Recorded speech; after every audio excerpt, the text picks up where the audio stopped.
In Chapter 1, we meet our main characters, Ralph and Piggy, as they meet each other heading down to a lagoon out of the lush forest canopy.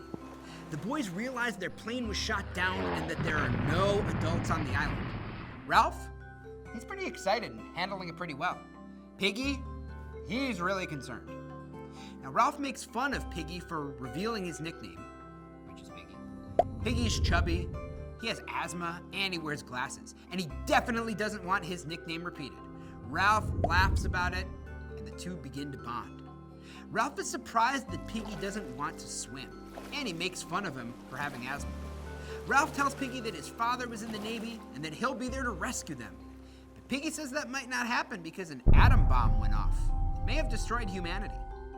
Ralph and Piggy find in a pool of water a conch shell. Ralph digs it up and blows on it to call any other boys who survived.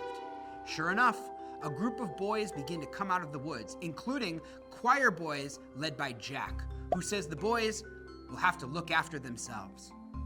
Piggy tries to take down everyone's name, but Jack stops him.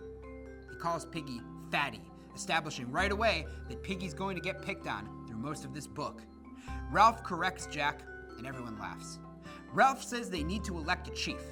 Jack and Ralph are the two who run against each other. Jack says he should be chief. He's the strongest. Roger says there should be a vote. Ralph ends up being elected for no obvious reason except his size, appearance, age, and most powerfully, the conch. Now remember, he's called all the boys together, and there's a pretty wide range of ages, from little-uns to older boys. The choir boys applaud for Ralph being elected, and that embarrasses Jack. But Ralph puts Jack in charge of the choir, and Jack decides they'll all be hunters. Ralph, Jack, and another shire boy, Simon, explore the island and confirm it actually is an island and it's deserted. Piggy wants to come with, but they won't let him, establishing a trend of hierarchy of weakness and strength based on physical appearances. On the way back, they see a pig.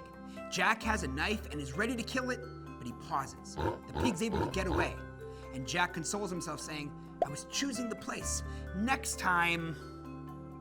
In this chapter, we can see how the boys are attempting to create their own society. The scars are representative of humans' effect on the landscape. Is this the natural order of people in nature? We see themes of civilization versus savagery, the conch, Piggy's leadership skills despite his physical weaknesses. Can human beings get along? Will their society fall into barbarism?